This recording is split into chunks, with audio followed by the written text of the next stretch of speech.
Ouviremos agora o programa Hora de Crescer Interiormente com Trigueirinho. E os temas de hoje são harmonia e colaboração entre homens e animais e o canto de cigarras e de pássaros.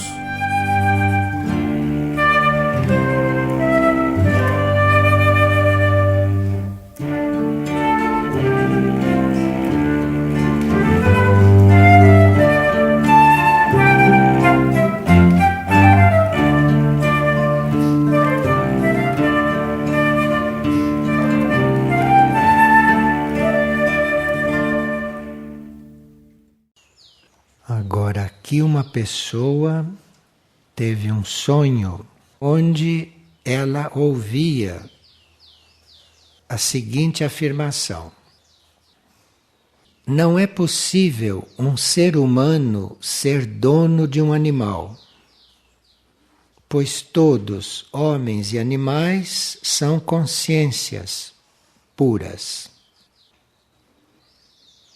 E nessa mesma sequência de sonhos, ela via em um plano mais elevado uma outra realidade, onde os animais eram tratados como consciências e como inteligências colaboradoras da evolução planetária.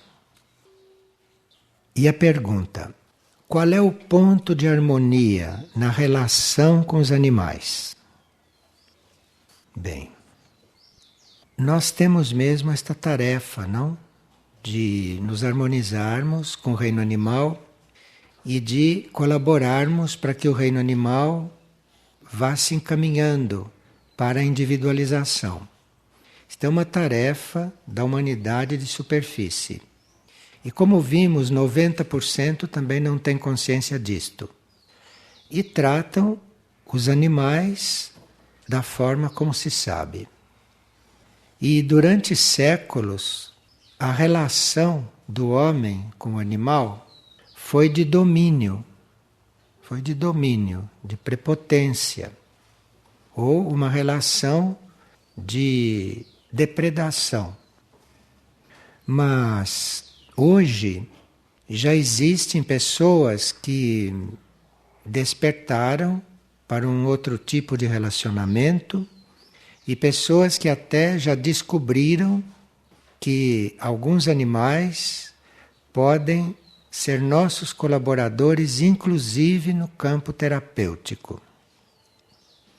E existem estudos, existem pessoas que convivem com os animais, considerando os animais terapêuticos.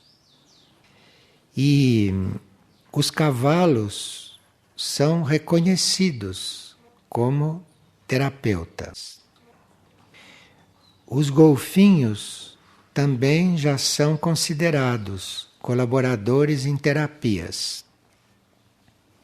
E existe mesmo uma forma já bastante introduzida, que é a equinoterapia.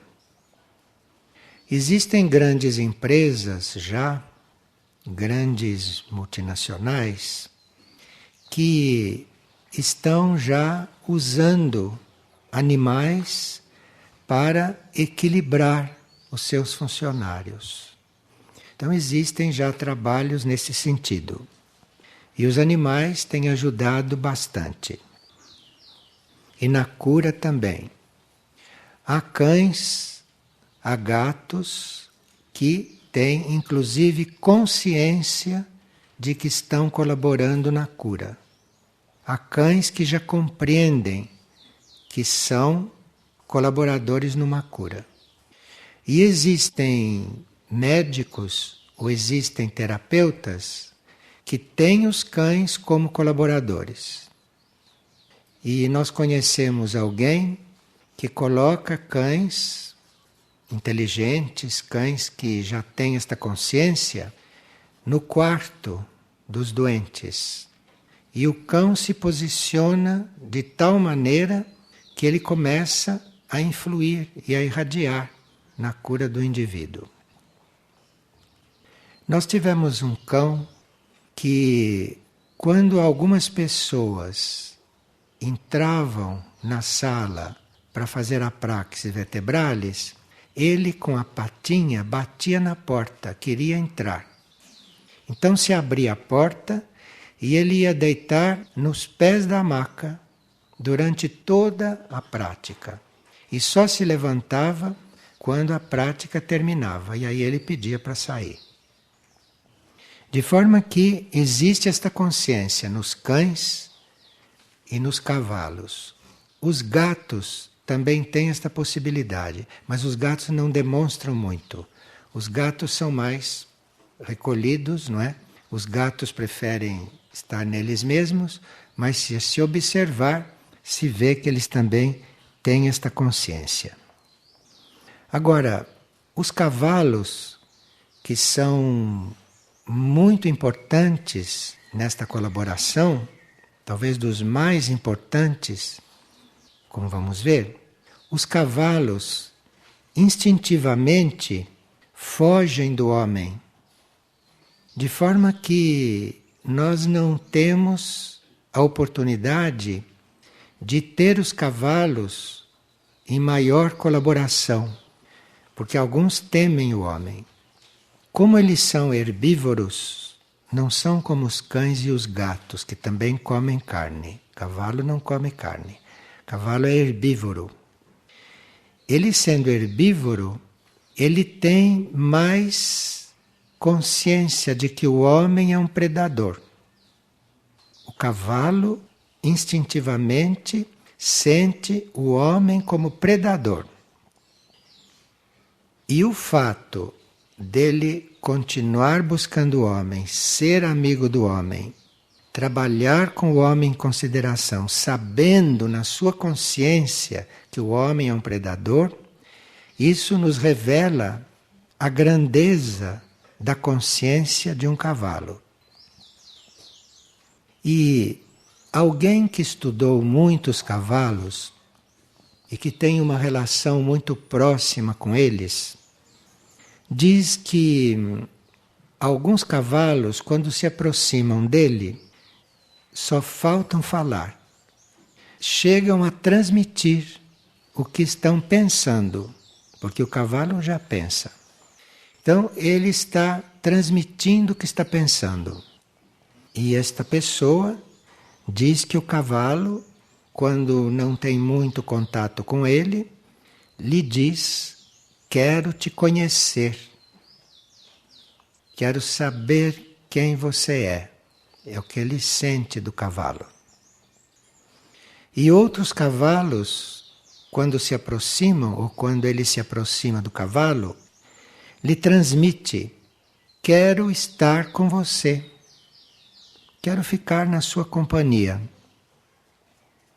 E alguns cavalos têm uma tendência mais coletiva, mais grupal. Quando ele se aproxima, lhe dizem: quero que você seja parte da minha manada. Vê a consciência de grupo, porque está já incluindo o homem. E esta pessoa fez várias fotos do grupo de cavalos e ele no meio. E os cavalos todos em volta dele, como que preservando alguma coisa, defendendo alguma coisa. E ele observou tudo isso e disse que quando eles o convidam para estar assim tão próximo e ele entra no meio deles, ele faz parte dessa manada, ele diz que acontece aquilo que ele chama de uma domação natural. Porque domação, vocês sabem o que é, não é? Vocês sabem que é com chicote, com espora, com processos que é bom nem lembrar. Mas aqui, os próprios cavalos o chamam. E quando ele está no meio deles, eles praticamente se oferecem para serem domados. Ele diz que é quando os cavalos não estão livres pelos campos, que segundo ele os cavalos deviam estar pelos campos, não é? Você pode cercar um pedaço de terra assim, Mas o cavalo deve ser livre num determinado espaço. Porque se ele não é livre, se ele está preso, ele tem comportamentos que para a espécie que ele pertence é muito esquisito. A espécie dos cavalos, a alma, grupo dos cavalos, é muito amigável e muito fraterna com o ser humano. E o comportamento estranho a isso, que às vezes se observa, é porque os cavalos estão presos, porque os cavalos estão limitados nos seus movimentos. Mas quando eles estão soltos pelos campos, o que acontece é que não só eles convivem, como se compreendem com as pessoas e têm uma domação muito natural. E ele disse o seguinte, quer dizer, eles nos avisam destas coisas, porque estaria na hora de nós estarmos com uma outra atitude diante deste reino, e principalmente diante de certos exemplares deste reino que já estão no caminho da individualização. Nós não deveríamos mais estar tão indiferentes a estas coisas, ou acharmos que estas coisas não têm importância, porque nós já temos muitos assuntos humanos e muitos assuntos espirituais para tratar. Mas nessas coisas não se salta degraus. Então, para você ter um processo interior harmonioso, para você estar fazendo um processo espiritual, precisa que a sua alma, que o seu ser interior esteja em harmonia e pacificado com relação aos outros reinos. Porque o que existe não é só reino humano. Existe reino humano, existe reino animal, reino vegetal, reino mineral e outros que nós não conhecemos. Mas o ser humano, diante desses reinos, que estão abaixo dele na linha evolutiva, o ser humano teria que fazer harmonia com esses reinos, teria que servir a esses reinos, para ele poder entrar em contato com os reinos supra-humanos, para ele poder transcender esse estado humano, no qual alguns seres estão se sentindo já meio sufocados, porque não encontram mais campo, não encontram mais liberdade dentro desse estágio humano. Por que não encontram liberdade? Porque já deviam estar num estágio superior, em um grau superior de consciência. Então a nossa falta de liberdade não tem nada a ver com o que se passa aqui no plano humano e no plano terrestre.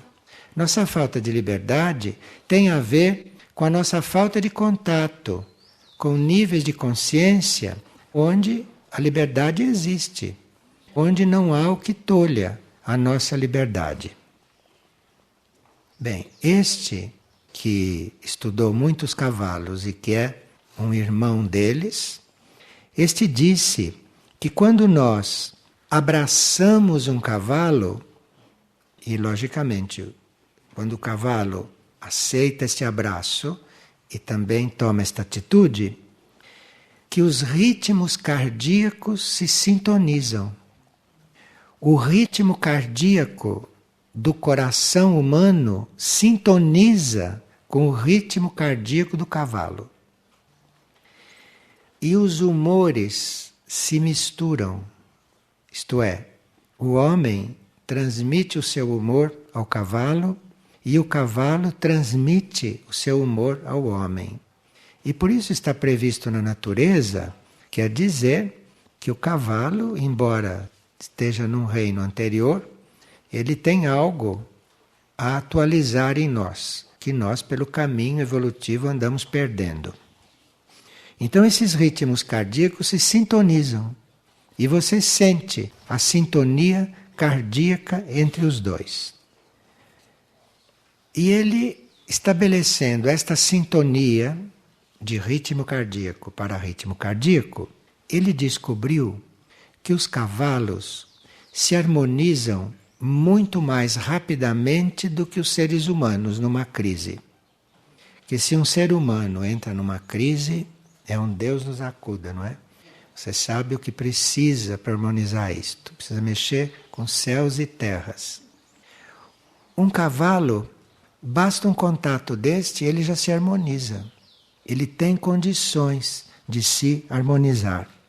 Ele tem um sistema emocional que permite ele se harmonizar muito rapidamente, mesmo que ele esteja numa situação muito difícil, ou que ele tenha saído de uma situação muito difícil. E é por isso, segundo ele, que os cavalos são importantíssimos como companhia para crianças que tenham problemas psíquicos e que tenham problemas psicológicos. Então, se uma criança tem um problema psíquico, vamos primeiro tentar com os cavalos.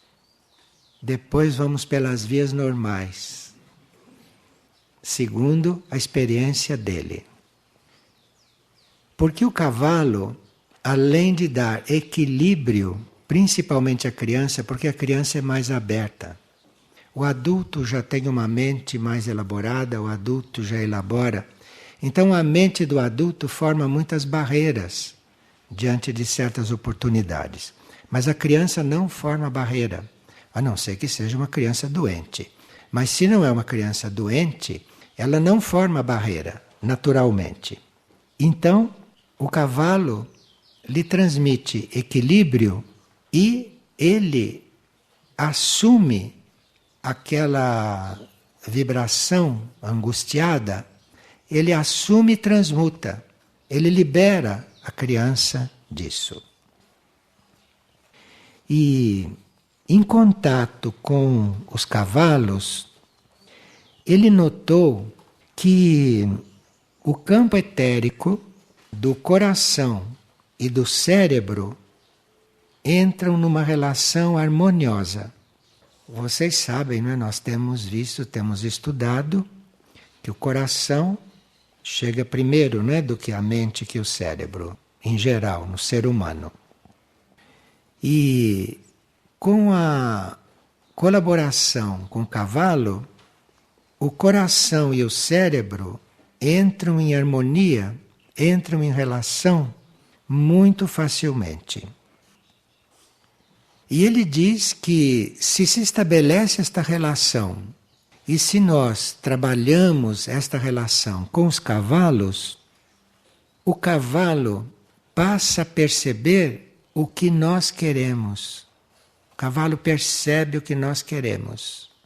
E parece, pela experiência dele, que os cavalos em geral percebem mais o que nós queremos e precisamos do que os nossos próprios semelhantes.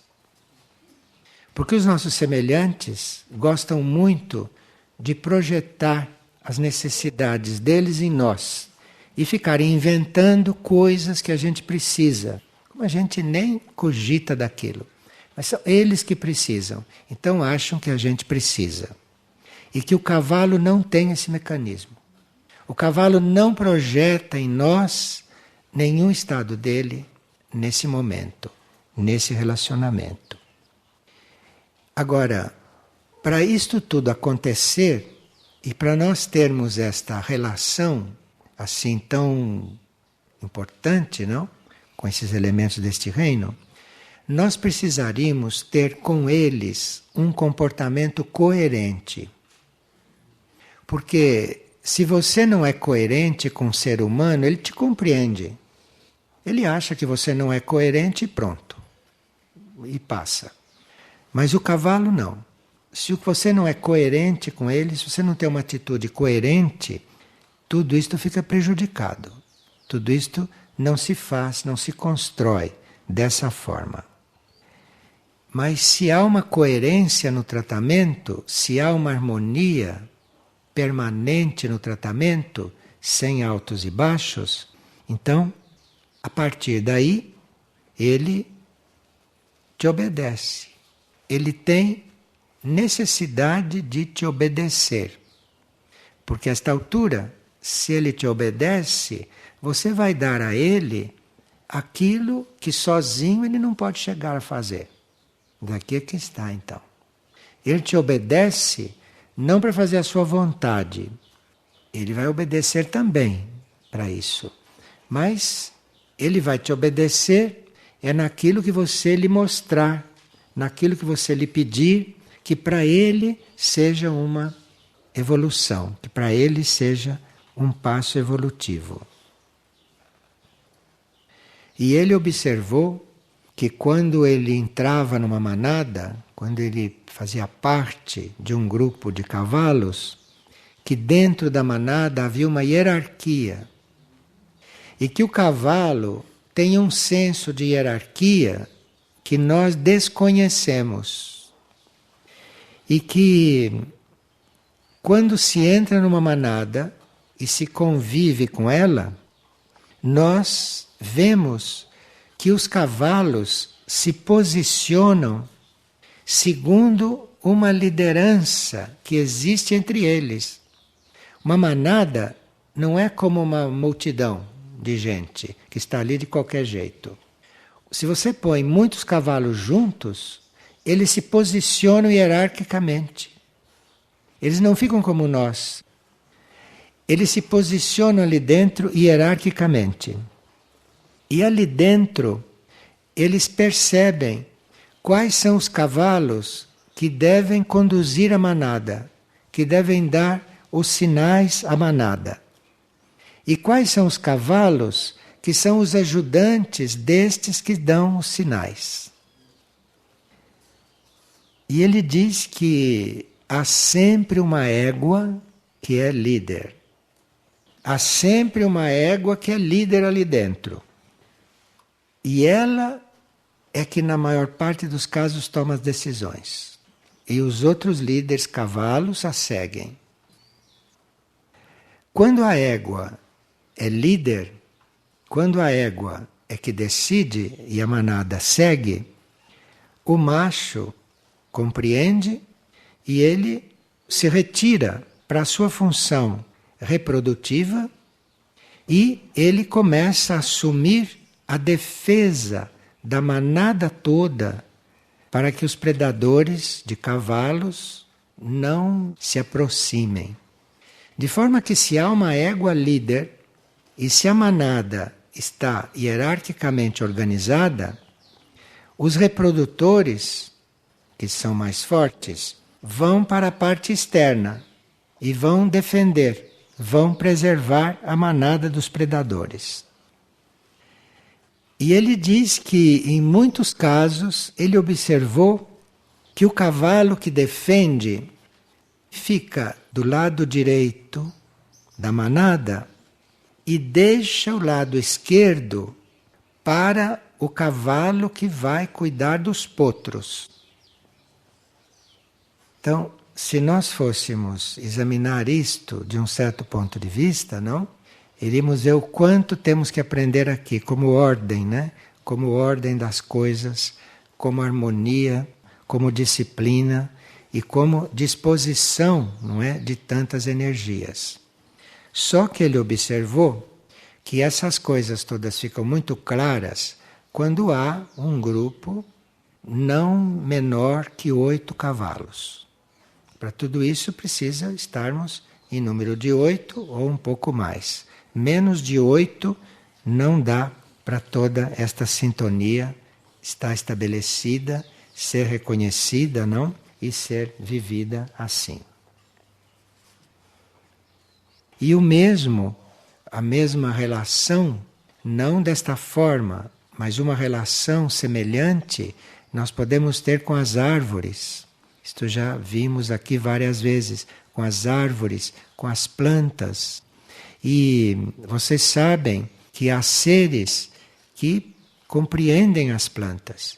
E há seres que recebem verdadeiras mensagens das plantas.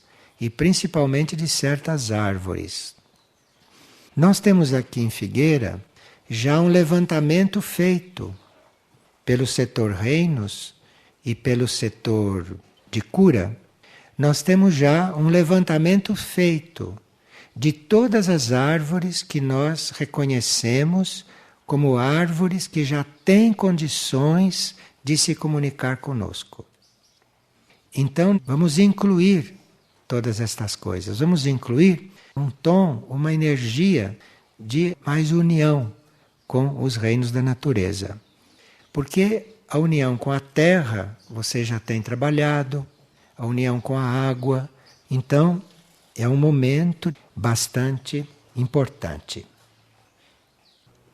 Pergunta esta mesma pessoa o que as cigarras querem nos dizer com esse seu canto, porque nesta época há muitas cigarras cantando. Então, nós podemos perceber isto de diferentes formas, segundo a harmonia que fazemos com o reino animal. Uma das coisas que as cigarras nos ensinam é dar a vida em glória ao Criador. Porque a cigarra canta, canta, canta até morrer. Quando ela para de cantar é porque ela já está desencarnando. Então ela dá a vida em glória ao Criador, porque o cântico, o canto dos pássaros, representa o reino estar dando glória àquilo que é a criação. Os pássaros cantam não porque são cantores ou porque gostam de cantar ou para nos distrair. Os pássaros cantam glorificando a criação. Os pássaros são seres muito especiais, porque eles emitem uma nota de gratidão, de glória, emitem uma nota em homenagem à criação toda. De forma que as cigarras estão neste grupo, num certo sentido. Elas não são pássaros, mas elas estão nesse grupo. Elas dão a vida para glorificar a criação. Quando se fala em cigarras e quando se fala em pássaros, nós estamos falando na alma grupo. Porque cada espécie tem uma alma grupo. E essa alma grupo que vai evoluindo e vai fazendo com que as espécies, os animais evoluam. Então, essa alma grupo é que tem esta consciência. E aí, todas as suas partículas, todos os animais que são vivificados por ela, agem em conformidade.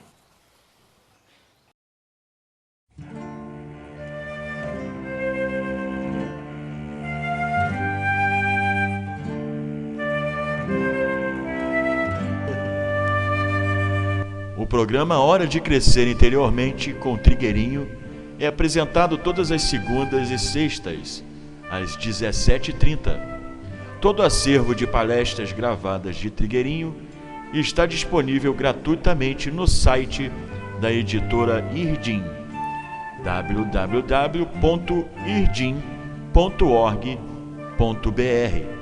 E para maiores informações sobre o autor, visite também o site www.trigueirinho.org.br.